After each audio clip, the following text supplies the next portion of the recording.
Hello and welcome to the Bottom Up Skills Podcast. I'm Mike Parsons, I'm the CEO of Qualitance, and we are talking success factors of rapid prototyping. I think we're more than halfway through this series on rapid prototyping. And prior to this, we've done a lot of very specific, practical, sort of granular level stuff about rapid prototyping. Now we're going to kind of elevate the discussion a little bit and talk about some of the fundamental principles that you have to adhere to when you're rapid prototyping. So some of these I've covered throughout the series. I've tried to then package them up. I've added a few tips and tricks that are going to help you succeed. And I think this is a little bit the coach's prep talk before the big game. These are the key things to have in mind. If we want to win at rapid prototyping, this is how you do it. Okay, so there's kind of 4 principles that will set you up for success with rapid prototyping. And without them, the result, it really diminishes if you're not doing some of these things. And so this to me is just some of the essential things to have in mind. So here we go.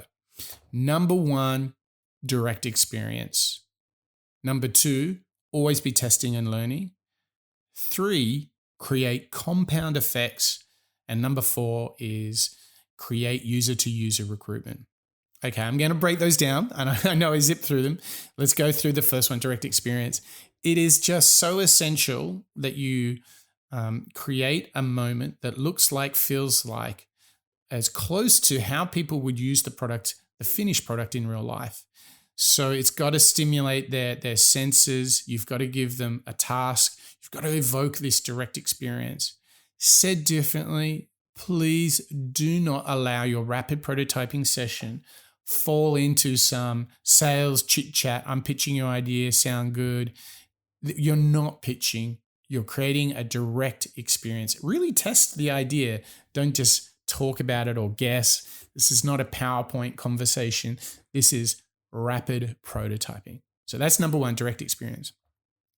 Testing and learning. I mean, the key question between 2 rapid prototyping tests is, okay, what did we just learn and what are we doing next? It's just so fundamental. If you can keep this positive forward momentum, you'll find that the velocity of your learning is absolutely fantastic. Now, the way to test and learn is really based off this the previous idea of direct experience. But if you have created the direct experience, there'll be so much to learn. And after you've tested with the user and to see if they could complete a task, you can ask them questions. But again, don't try and lead the witness. Try and be like Sherlock Holmes. Ask the important questions and be thoughtful and really push yourself to always update, change, grow your prototype between tests. That will be a great way for you to continue your rate of learning. Now, the next thing is compound effects. You got to do lots of tests. You got to do them close together. And if there's just one idea here that's important for you to take out is do not have a couple of tests today and then wait another week for another couple of tests, because you're just making life so hard for yourself, because you have to try and remember, what did we learn last week? Where did we start off? And you just get back in the groove, and before you know, you're finished again. You know, if you want to maximize compound effects, do 4 sprints of testing each day, 2 days in a row, and you will have an abundance of insight, okay? So it's all about compounding things as close together, getting that compound interest, really short times between your tests, and making sure that you move as fast as possible. Now, user-to-user recruitment, this one of my favorite topics here.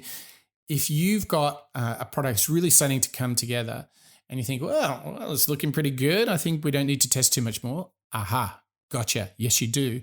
If it is really that good, then what you do is you ask a user who's just used your rapid prototyping experience, they've used the prototype, they completed the task. Then you say, okay, we would like you to present and introduce this to a new user. And just do it all in your own words. And what will be really interesting is you'll see how they have actually processed and synthesized the experience. They'll use a lot of metaphors and analogies you might not have thought of, but this is a fantastic way to see how users might pitch other users to come and join in the experience. So these are the 4 principles. If you're not doing these 4, direct experience, test and learn, compound effects, and user to user, if you're not doing those, you won't get as much out of your time rapid prototyping. Now, I've got a whole bucket of tips and tricks here. I'm just going to pick a couple of quick ones that I like. One of them, it's don't lead the witness. What I find over the years is that the general nature of folks is to pitch the user the idea rather than letting the user test it. So don't lead the witness. That's advice number 1. Number 2, there's a couple of good ones in this box. I've got focus on what you learn and there is no wrong. I'm going to go with there is no wrong. I think it's really important to go in with all sorts of ideas, possibilities. Maybe spontaneously you might get something unforeseen, a little bit of serendipity.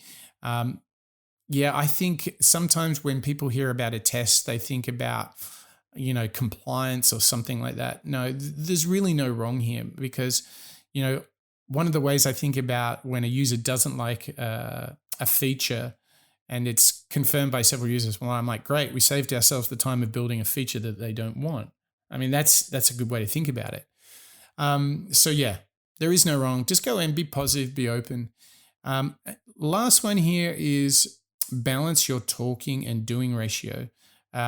People really get into rapid prototyping and doing sprint sessions, and there can be a lot of talking. And one of the things I see is, a small group test with a user. The user goes back to the green room so they can get ready, and then they talk for 10 minutes about what they just tested. And I'm like, okay, what did you learn? What are you doing next? Just be mindful that when you're rapid prototyping, you want to create as many prototypes, you want to test as many prototypes with as many users as possible.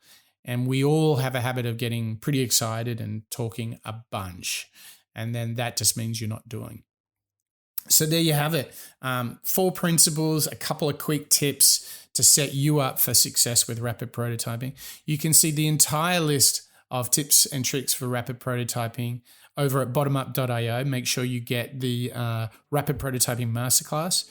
It's all free, no charge. Just jump in there. You can get the deck. You can enjoy a real deep dive into rapid prototyping. So I hope you've got your success factors locked in, and that's a wrap for this episode of the Bottom Up Skills podcast.